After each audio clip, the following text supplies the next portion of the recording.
Esiet sveicināti šodienas pirmā līmeņa nodarbībā par tēmu tirdzniecības plāna izveide.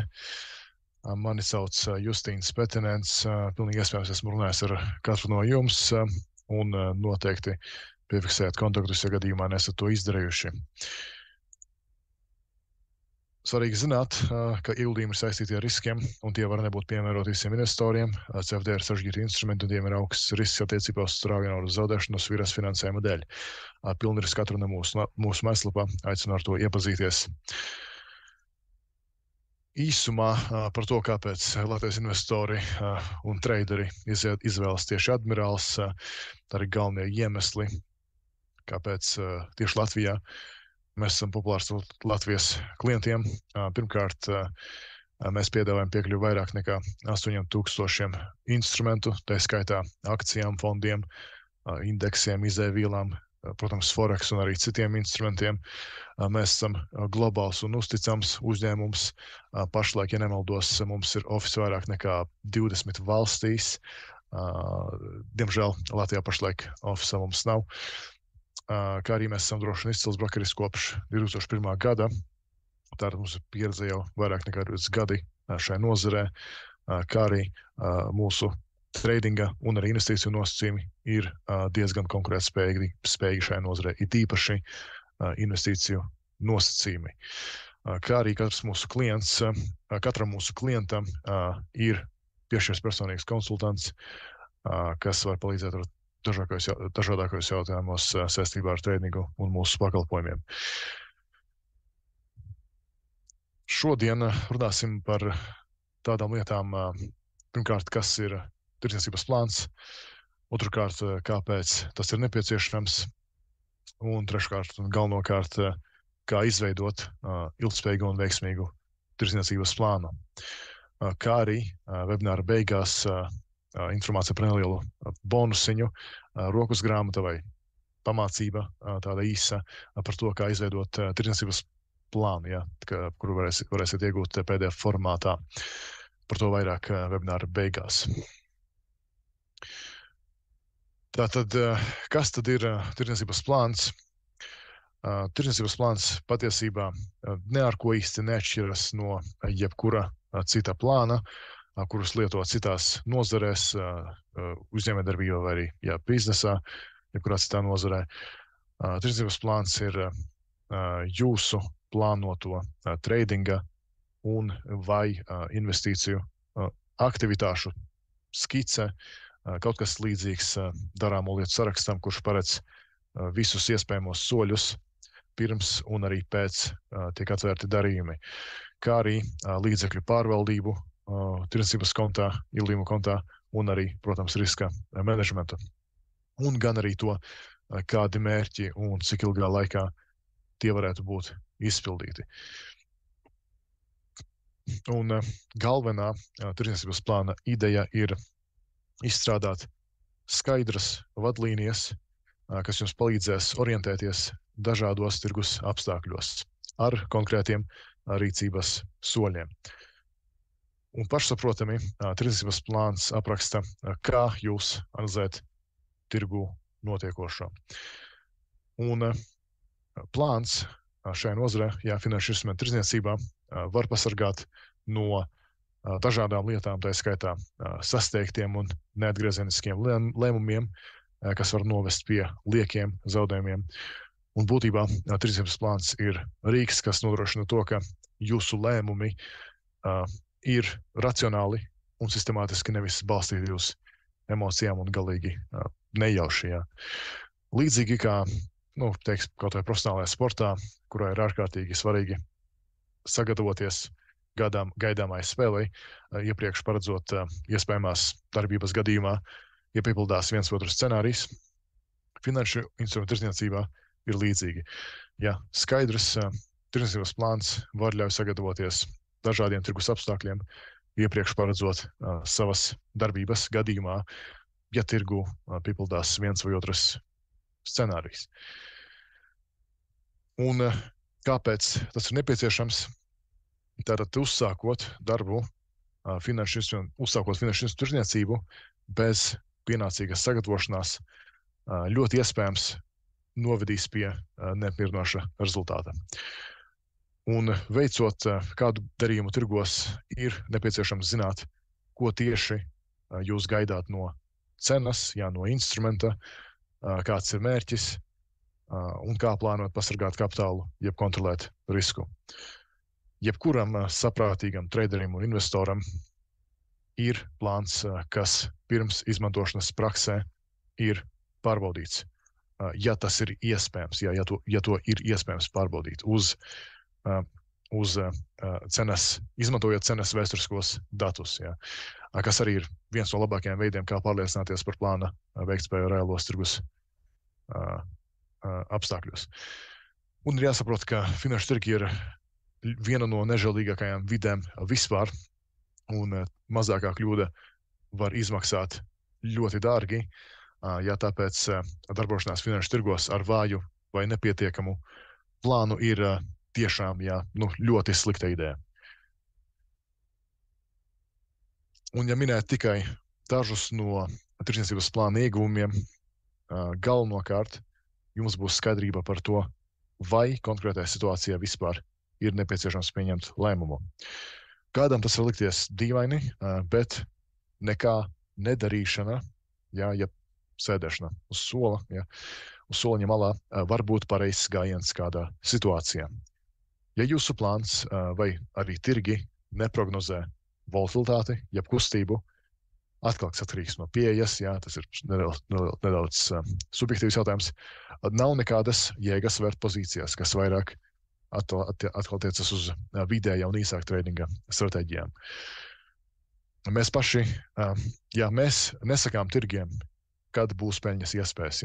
To nosaka pārbaudīts plāns, jeb statistika, un vēl svarīgāk pats tirgus.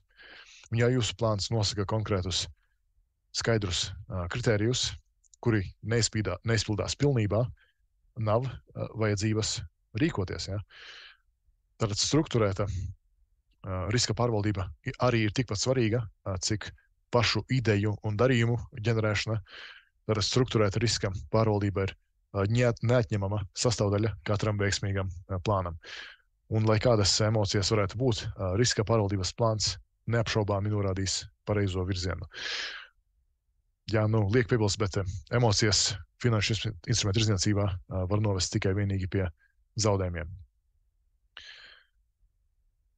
Kā arī pēc darbā ar vairāk nekā 10 000 cilvēkiem šajā nozarē, gan Latvijā, gan arī ārzemēs, var droši teikt, ka visbiežāk šis noteicošais lūzuma punkts, pēc kura parādās pārliecība, beidzot jau kāda pārliecība, skaidrība, skaidrs skatījums uz nākotni, ir sistemātiska un atkārtojama tirdzniecības plāna izveide. Un šie ir arī divi galvenie faktori, kas nosaka, vai plāns būs veiksmīgs vai nē. Pirmkārt, vai tas ir sistemātisks un strukturēts, jeb sakarīgs, un otrkārt, vai tas ir atkārtojams. Un ar vārdu atkārtojams ir domājams tas, vai plāns spēj ģenerēt idejas un pelnīt dažādos tirgus apstākļos. Galvenais jautājums šodien, kā minēju iepriekšējās nodarbībās, šis ir svarīgākais solis, kas ir jāpaveic katram, kas tiešām vēl sasniegt savu mērķi. Tātad pilnvērtīgs tirdzniecības plāns iekļauj skaidri definētus riska limitus, jeb riska toleranci, kas varētu iekļaut noteiktu stop loss, maksimālo noslīdi, volatilitāti un arī citas lietas, kā arī pieeju, piemēram, skalpings vai investīcijas, vienalga, stratēģiju konkrētu, kas plānam ir detalizēti un precīzi jāapraksta vairākas lietas attiecībā stratēģiju, par to mēs vēl runāsim, kā arī riska pārvaldības plānu un statistiku. Tātad katrs darījums, kas tiek veikts ar šo plānu, ar jūsu plānu tiek saglabāts, kas ļauj vēlāk veikt objektīvu plāna veiktspējas analīzi, ko arī atvieglo ļoti lielā mērā MetaTrader platformā. Un daži jautājumi, kas var palīdzēt saprast, cik liela ir jūsu riska tolerance. Pirmā lieta, ko ir jāapsver, kas ir pirmā lieta, ko ir jāapsver, kas ir riska tolerance. Citiem vārdiem jums ir jāsaprot, cik riskanti jūs vēlaties darboties finanšu tirgos. Piemēram, lai gan tradicionāls ilgtermiņa investīcijas un īstermiņa skalpēšana pie Admirāls vismaz ir īstenojama ar daudz maz vienādu sākotnēju kapitālu, risks, kuram tiek pakļauts kapitāls šajās pieejās, ir ļoti atšķirīgs. Ja? Un vēl viens svarīgs jautājums, kas palīdzēs saprast, kāda pieeja jums būs piemērotāka, ir jautājums par kredītplecu jeb sviras finansējumu. Ja? Vai jūs vispār vēlties tādu izmantot, un gadījumā, ja vēlties, cik lielu kredītplecu esat gatavi izmantot. Tālāk arī svarīgs faktors, cik daudz kapitāla jūs esat gatavs zaudēt vienā darījumā, ja? Vai tas ir 1%, 5 vai 0,1% no bilances. Ja? Kā arī vēlos piebilst runāt par šīm lietām, ka visefektīvāk saprast šīs lietas var praksē, ja? Kā jau var daudz ko citu finanšu instrumentu tirdzniecībā. Pieejas ir iespējams kategorizēt dažādi, pirmkārt pēc pieejamā laika, otrkārt riska tolerances un treškārt kapitāla. Nu, piemēram, īsa termiņa tradinga pieejas ir praktiski pilna laika darbs, kā arī pieprasa samērā lielu riska toleranci, bet bieži vien arī mazāk kapitālu. Un atkal swing, tā saucamās tradinga stratēģijas vai pozīciju tradings, šīs pieejas savukārt prasa krietni mazāk laika, ja, un ir realizējamas ieejot platformā kaut vai reiz nedēļā vai reiz dažās dienās. Ja. Un pirms jūs izvēlaties kādu konkrētu stratēģiju, jums ir jāsaprot šīs trīs lietas. Ja. Cik laika jūs varat veltīt, kāda ir jūsu riska tolerance un kāds ir sākotnējs kapitāls. Tālāk pēc tā, kāda ir izvēlēta pieeja, jums ir precīzi jādefinē stratēģija vai arī vairākas stratēģijas, kuras plānojat pielietot sava plāna ietvaros. Un šajā solī ir jāatbild uz sekojošiem jautājumiem. Pirmkārt, kādi analīzes veidi tiek izmantoti, vai nu tehniskā, vai fundamentālā, vai arī gan vienlaicīgi, ja, kādi informācijas avoti tiek izmantoti. Nu, piemēram, investing.com, TradingView platformā, MarketWatch, PMI indeksi, ja, un arī citi. Kādi rīki tiek izmantoti, piemēram, cenas kustība, horizontālie līmeņi, EPS, ja peļņas prognozes, dažādi vērtības koeficienti, ja, un tam līdzīgi.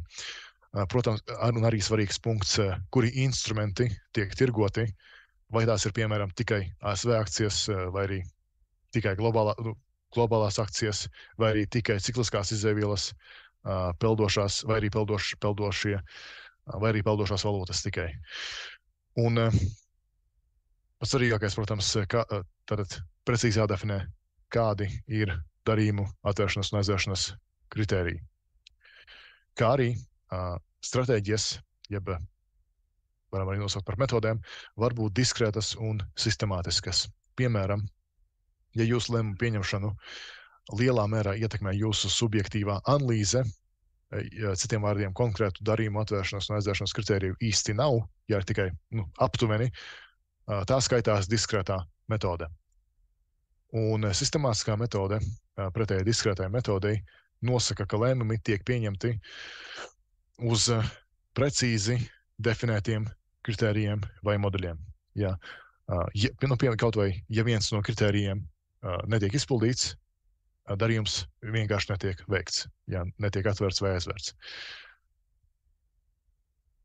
Un riska pārvaldība sākas jau pirms darījuma atvēršanas, un šajā tirdzniecības plāna sadaļā ir jābūt atbildēm uz šādiem jautājumiem. Tātad vispārīgi runājot, ir jāatbild uz to, kā tiek pārvaldīts rīks. Un uz šo jautājumu jums ir jābūt spējīgam atbildēt jebkurā dienas laikā, ja jebkādos apstākļos. Ja jūs pamodināt 3 naktī, jums ir jāatbild uz šo jautājumu, kā tiek pārvaldīts risks no galvas. Tātad konkrēti, kādi riska parametri tiek analizēti, piemēram, risks uz vienu darījumu, tāpat maksimālā noslīde bilancei vai arī volatilitāte ienesīguma, kāds ir maksimālais risks arī, jā, tātad, piemēram, 1% no bilances uz darījuma, vai arī maksimums 15% noslīdē. Tālāk, kāds ir risks katram darījumam, instrumentam vai aktīvu klasei. Jā, tātad jūs, piemēram, varat noteikt risku skatoties pa darījumam, jā, vai arī skatoties pa instrumentam vai, teiksim, tirgus segmentam. Piemēram, ja jūs esat ASV akciju traderis, jums var būt noteikts limits, kad nedrīkst būt vienā konkrētā akciju tirgus sektorā, nevairāk par, teiksim, 10% no portfeļa, jā, un tam līdzīgi. Kā arī konkrēti jānosaka, kā tiek noteikts stop loss un take profit. Jā, piemēram, tas ir varbūt vienkārši tikai balsoties uz tehnisko analīzi, vai arī vienlaicīgi balsoties uz tehnisko analīzi, vēsturisko cenas ienesīgumu, ATR un instrumentu volatilitāti, jā, kas ir, par ko mēs arī detalizēti runājam otrajā līmenī, starp citu. Un attiecībā uz statistiku un pašu žurnālu, tātad statistikas veidošana ir būtiski svarīgs punkts, kā minēju sākumā, ilgspējīga plāna izveidē. Jā, pašus darījumu datus var ātri un ērti iegūt pašā MetaTrader platformā, pēc kā var tālāk analizēt vēsturiskos darījumus, kā viņi jums ir, kā viņi jūs vēlties. Jā. Kā arī atkarībā no tā, cik bieži tiek atvērti darījumi, ir vērts aizdomāties par tirdzniecības žurnāla veidošanu, kur pie katra darījuma, atkal, jā, atkarībā cik bieži tie tiek veikti un cik daudz darījumu tiek veikts. Piemēram, jums ir 100 darījumu dienā, tad visticamāk jūs šo nedarīsiet, bet ja jums ir, teiksim, pāris vai daži darījumi nedēļā, jūs varat pie katra darījuma pievienot komentāru, kas pēc tam var palīdzēt analizēt iespējamās kļūdas. Tā, un tas būtu galvenais, ja mēs runājam par tirdzniecības plāna izveidi, tā virspusēji, tālāk detaļās es silti iesaku izmantot iespēju pieteikties individuālajai e-konsultācijai, nosūtot vienkārši ziņu man uz e-pastu, un tad jau kopā veidot jūsu plānu tālāk, jā, palīdzēt jums ar sīkāk ar detaļām. Kā arī noteikti aicinu sekot līdzi nākamajām pirmā līmeņa nodarbībām, un ja jums jau ir pieredze un jūs vēlaties kaut ko krietni advancētāku, otrais līmenis ir domāts tieši jums. Jā.